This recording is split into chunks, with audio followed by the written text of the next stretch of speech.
Pues regresamos aquí a Cultivando Idiotas después de esta rola de Doors. Chavita, hoy tenemos un invitadazo que te voy a ceder el honor de presentarlo. Sí, hoy tenemos un gran amigo, empresario, golfista, músico y excelente persona, Jorge Moreno, el Jams, que probablemente nos va a estar acompañando en otros programas, pero eso vamos a ver cómo se porta. Hola Jams, ¿cómo estás? Hola mi querido Chavita, James, ¿cómo están? Muchas gracias por invitarme y muy contento de estar aquí con ustedes. Muy bien, mucho gusto de tenerte. Pues queremos tocar un tema que sabemos desde hace muchos años que George es un fanático de un deporte que yo he practicado 2 o 3 veces, pero no lo conozco, no lo sé. Y creo que es un tema muy interesante para Cultivando Idiotas. Es el golf. Justo antes de entrar al aire platicábamos con George que yo tengo muchas ganas de ver golf en la tele, pero no lo sé ver. Entonces, a ver si George nos puedes dar una empapada de cómo ver un juego y de ahí pues vamos platicando sobre el golf. Sí, ¿de qué se trata el golf? Porque nosotros no estamos tan empapados en el tema, mi George. A ver. Claro que sí. Oye, pues rápidamente, pues es un deporte que curiosamente tenemos o lo percibimos un poco lejano a nivel cultural en México. Obviamente pues no se compara con deportes como el fútbol o el béisbol, que tienen también muchos fans, pero que ha sido muy relevante. No hay que olvidar que en los últimos años, pues de entrada, hace aproximadamente 10 años, pues todo el auge de Lorena Ochoa, que se convirtió probablemente en una de las mejores jugadoras en toda la historia, ¿no? Y llegó a romper todos los récords y es un personaje súper respetado a nivel mundial y probablemente uno de los atletas más importantes y más exitosos en México, ¿no? Junto con Julio César Chávez, por ahí a Hugo Sánchez, ¿no? Hablando de a ese nivel la equiparan. Totalmente. Y eso es algo que, o sea, la cantidad de torneos ganados, la cantidad de dinero, no hay que olvidar que es un deporte individual, ¿no? Entonces eso parece que no, pero puso a México en un escenario muy positivo para, uno, que las marcas inviertan en golf y dos, que es lo más importante, pues que mucha gente joven esté jugando, ¿no? Y ahorita lo vemos con 2 profesionales, Carlos Ortiz y Abraham Anser, que están ahí, ya jugaron Juegos Olímpicos. También tenemos a Gaby López, que acaba de ganar hace un par de semanas. Entonces está pasando algo que no ocurría hace mucho tiempo, que es tener a varios mexicanos en las grandes ligas, por así decirlo. Yo creo que, o sea, no sé, George, pero, o sea, yo que recuerde, en México se empieza a escuchar un poco más el golf a partir de Lorena Ochoa. O sea, sí creo que Lorena Ochoa sí significa en este país un antes y después del golf. Definitivamente, y eso ha hecho que ahora mismo haya una camada de jugadores que están ahí en los torneos más importantes de todo el mundo, y eso ha hecho también que haya una gran inversión para traer torneos a México, ¿no? Y creo que poco a poco va ganando espacio también en la televisión, va ganando espacio en los medios y de ahí tu pregunta con lo que arrancamos, ¿no? Oye, ¿cómo se ve?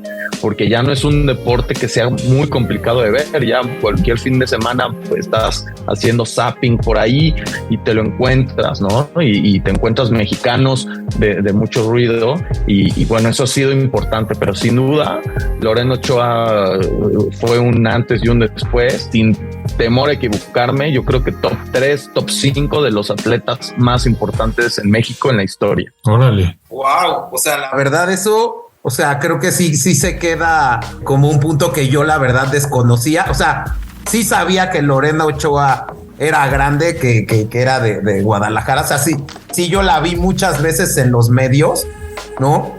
Y creo que sí, a partir de ella se desarrollaron más campos. O sea, nosotros creo que en México se cuenta con grandes campos de golf. O sea, a nivel competitivo. Y lo que había leído es que Escocia, Estados Unidos tienen los mejores campos, ¿no? O ¿dónde están los mejores campos? Yo me imagino que es por el clima, ¿no? Sí, una cosa bien importante y muy sexy, más que por nivel competitivo, la verdad es que México es muy sexy para jugar golf por el turismo.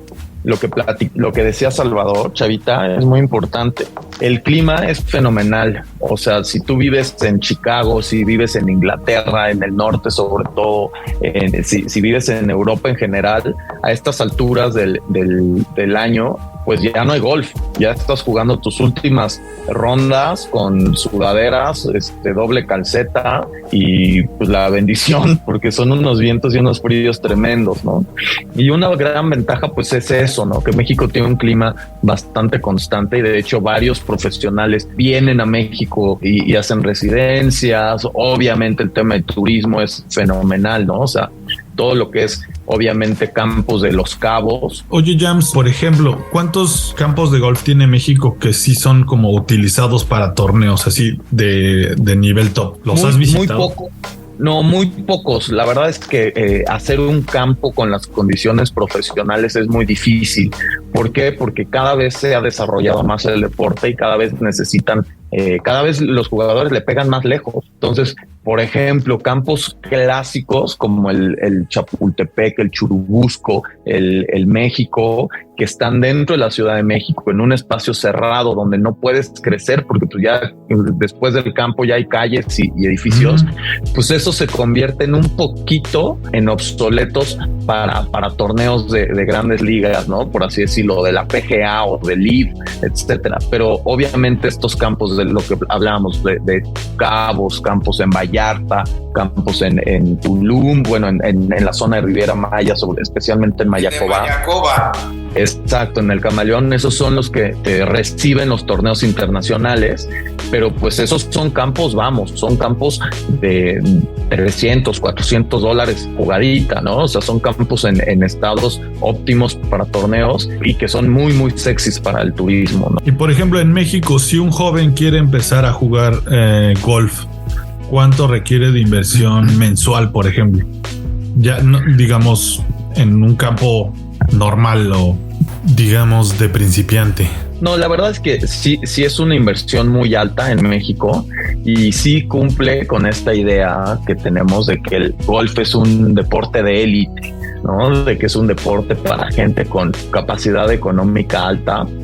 Porque uno, pues por lo que platicábamos, ¿no? Los campos en general, por ejemplo, para que te des una idea, creo que en México hay 200 campos en todo México y en California, creo que solo en California hay más de 200. Sí. Imagínate, ¿no? O sea, ese es un factor importantísimo, ¿no? Que tocábamos antes del corte. El hecho de que si tú restringes el deporte como el golf, como el pádel, a que solo lo puedas jugar si estás afiliado a un club, pues hace que el deporte se vuelva, pues, no, sí, digamos, un nicho. Y el nicho es de quien puede pagar el club, que puede estar y jugar allá, ¿no? Y bueno, generalmente los campos de golf, como por ejemplo Bosque Real, o sea, están ya en zonas que bueno, no puedes llegar ni con transporte público de entrada. Hasta caseta, ¿no? Pagas para llegar, ¿no? Sí. Exactamente. Entonces son básicamente, uno es el factor de que en México pues tienes que tener una membresía y las membresías pues normalmente son caras, ¿no? Número dos, pues hay pocos lugares donde se practica. Y el tercero, no existe por lo mismo la infraestructura para llevarte al siguiente paso de convertirte en un golfista profesional. Normalmente, por ejemplo, el caso de Lorena Ochoa, el caso de Abraham Ancer, bueno, este es un caso bastante particular porque él es ahí medio Mexican American, pero el caso de Carlos Ortiz y de la mayoría de los jugadores profesionales sí son personas que tienen que emigrar a Estados Unidos para estudiar high school, college, y ahí es donde se agarran a trancazos, ¿no? Ojo, cada vez hay más oportunidades. Antes era casi imposible lograrlo, pero ahora ya hay muchos sistemas de beca, etcétera. O sea, se ha democratizado un poquito, no tanto, ya es un poquito más fácil que antes, pero sí, es muy difícil o sea, sigue siendo un tema de muchos recursos. Que ojo, no quiere decir que el deporte per se sea así. o sea, lo que hablábamos, en México por las condiciones de que no hay campos y que pues sucede algo que sucede con muchos otros deportes, ¿no? Me imagino que con la Federación de Esgrima, etcétera, ¿no? O sea, no son deportes que puedas practicar mucho y que tengas muchos espacios donde desarrollarte, ¿no? Uh-huh. A nivel profesional o amateur, y apoyos gubernamentales, pues ni se diga. Pero, por ejemplo, en este, y el equipo también, ¿no? El tema de las importaciones, el tipo de cambio, todo eso hace que sea cada vez menos accesible. Pero no hay que olvidar que en otros países, sobre todo Estados Unidos, Inglaterra, Canadá, que obviamente son los países que más jugadores pues tienen o desarrollan, puedes ir a jugar golf por hasta $15, $25, ¿no? Y eso es algo que a mí me sorprendió cuando visité Escocia, que ahí hay campos públicos de golf, pero yo me imagino que también es un poco en que el país es un país en el que llueve mucho, el pasto se da y pues hasta el terreno cumple con las características que requiere el golf. Yo supongo que por eso de ahí nació el deporte, ¿no? Sí, o sea, sí, no. En México hay que regar mucho. Son temas ahí parecidos, pero por ejemplo, ¿no? Este tema de que puedas jugar en campos de Estados Unidos por un precio bastante accesible y que el equipo de juego sea mucho más barato, puedes ir al supermercado y comprarte un kit por $99 para empezar. Pues eso no existe en tanto. Y también el tema, obviamente, el tema del tipo de campo es bien importante, ¿no? Lo que tú dices, el riego, el mantenimiento, eso lo encarece. Pero otra cosa bien importante, justo en este caso específico, por ejemplo, de Inglaterra, es que son campos distintos. Es un campo que se llama links y que tú ves a los profesionales y literalmente juegan en pastito del campo, ¿sabes? Y no necesariamente es un pasto, un campo verde. Tiene muchas partes secas, muchas partes amarillas, y eso lo hace también, uno, pues como dices, accesible, y dos, le da un tipo de dificultad o de característica especial. Ojo, allá, como dices, son hasta parques públicos. Tú puedes, el campo más importante, o que es como la meca, que se llama St. Andrews en Escocia, es un parque público. Los domingos la gente sale con su perro y es más, tú le estás pegando a la pelota y se te está cruzando la gente que sale a correr, a hacer un picnic. Entonces esa es bastante la diferencia.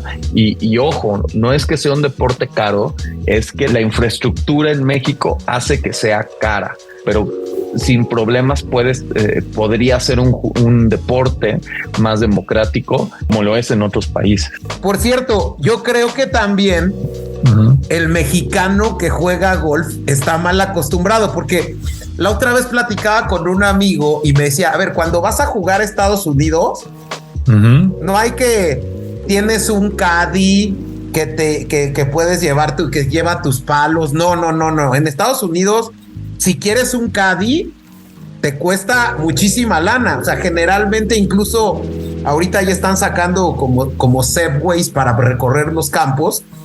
Y digo, en México es muy fácil que, digamos, por los salarios que se les pagan a los caddies, pues que todo mundo en México tenga un caddy. Entonces luego el cuate que juega golf en México cree que se juega golf igual y con los mismos, digamos, detalles que tienen los campos de golf en México. ¿Sí me entiendes, George?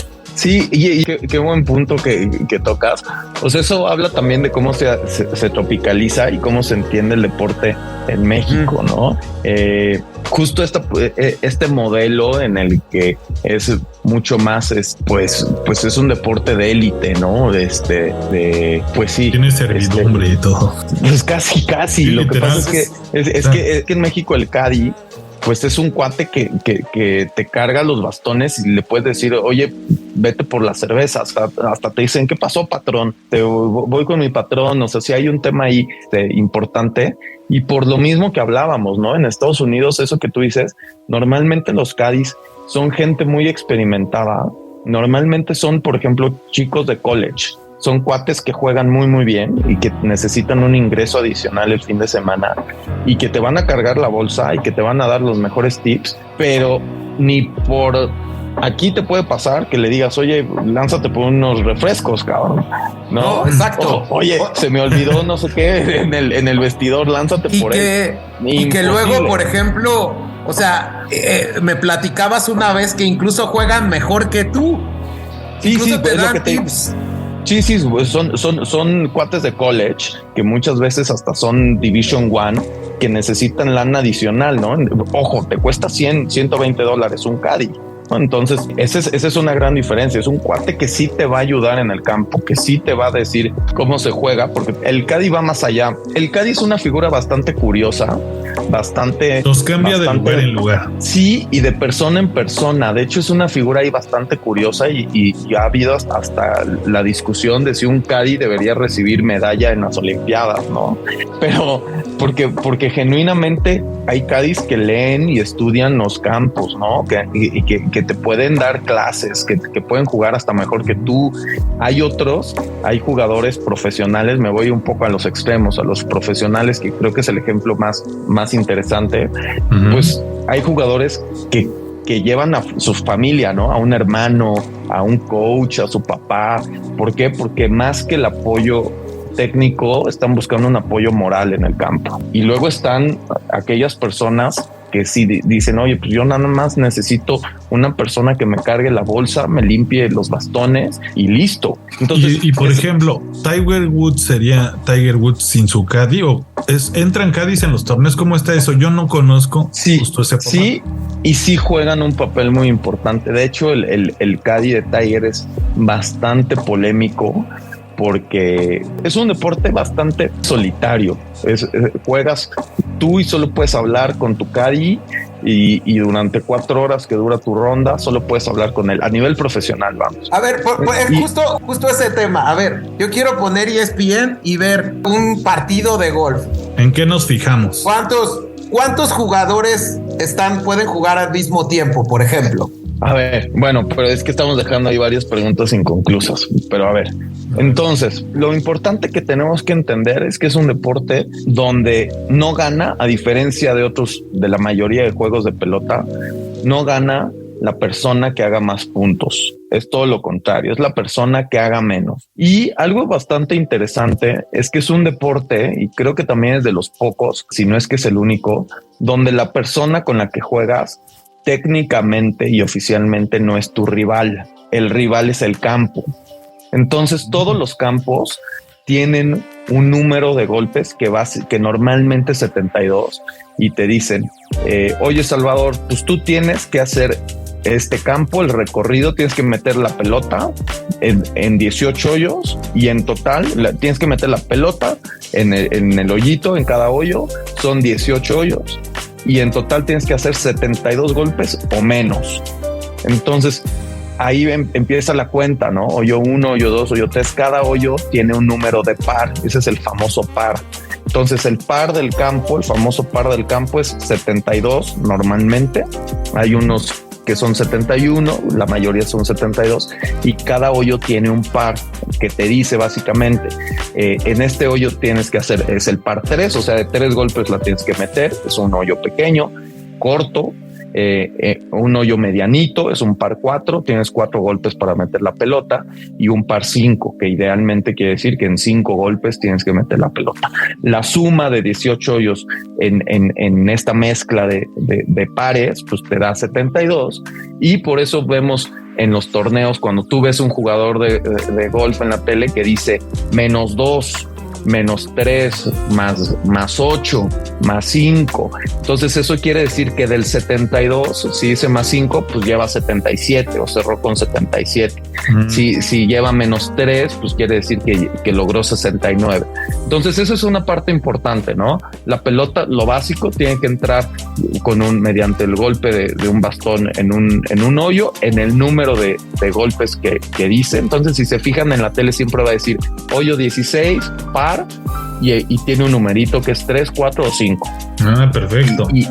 Y el número en grandote, que es el marcador, digamos, que de ese jugador, que está basado en el 72, ¿no? Entonces de los 72, pues llevas tanto, ¿no? Entonces ese es el estás partiendo como si siempre llevaras 72, ¿no? Entonces tiras, por ejemplo, en un par 3, tiras 5, pues te vas más 2, ya vas automáticamente más 2. En el siguiente hoyo tiras, es un par 4 y tiras. Como decía el maestro, tú tienes 10 hasta que me demuestres lo contrario, ¿no? Exactamente, ¿no? Exactamente, ¿no? Si hay un empate en los torneos, también tiene que ver como el estilo de tiro, o no sé si lo hizo mejor que el otro jugador. ¿Qué pasa ahí? ¿Cómo se decide al final?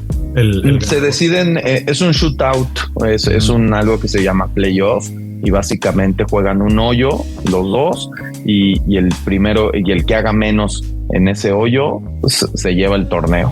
Si los dos vuelven a hacer lo mismo, juegan otra vez el hoyo, o sea, van al que siguen hasta que es una muerte súbita.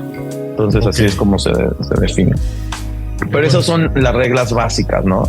No hay que olvidar que es un deporte bastante complicado, es un deporte es un deporte antiguo, es un deporte muy antiguo, hay muchas reglas, pues no, como de etiqueta, ¿sabes? Hay muchas reglas de etiqueta, y es un deporte difícil en general. También es un deporte que es complicado, y esto ha sido muy polémico porque es un deporte donde los jueces pueden votar algo aún que ya se haya acabado el partido o la jugada. Entonces tú te vas a tu casa y tú dices, pues yo tiré hoy -2. Te vas a tu casa, y si un juez está viendo la repetición y se dio cuenta que pasó algo con tu pelota, que se movió, que pisaste algo que no debías o lo que sea, pueden llamar y te dicen, oye, al día siguiente te ponen unos golpes de castigo. Entonces eso es algo interesante también, que es un deporte que básicamente sigue corriendo aunque tú ya te hayas ido, ¿no? Oye, o sea, ¿y cuántos golpes te pueden castigar? Depende, normalmente son 2, pueden ser 4, pero hay cositas así. O sea, hubo un caso polémico en el que un cuate vio un tema no recuerdo bien el caso, pero lo estaba viendo por televisión. La jugadora, creo que fue en el caso femenil de la LPGA, ya estaba celebrando y habló por teléfono. Les dijo, oigan, yo estoy hablando, vi la transmisión, vi la repetición y pasó esto, y creo que eso es una falta al reglamento. Y le quitaron el trofeo a la jugadora. Así súper chismosa. Se llevó la gloria de la chica. Oye, pero he visto que es un deporte que últimamente se ha reinventado. Yo, buscándole un poco antes del programa, encontré algo que se llama Live Golf. ¿Qué es eso de Live Golf, Live Golf es la peor pesadilla y al mismo tiempo la gran ayuda o empujón para el golf contemporáneo. Porque Bueno, amigos de Cultivando, hasta aquí nos quedamos con esta entrevista de Jams sobre golf. Se extendió un poquito, así que lo vamos a dividir en 2 capítulos. Esperemos que los estén disfrutando. La próxima semana volvemos con esto que es Live Golf. Es un tema muy importante y muy polémico en la actualidad en este deporte, pero no se vayan todavía porque aún falta la última parte de nuestro podcast en la que vamos a hablar un poco de tecnología. Y mientras los dejamos con esta rolita de la banda The Golf Club. Esta canción se llama Shape Shifting. Espero la disfruten. En un momento nos oímos, amigos. Cultivando idiotas.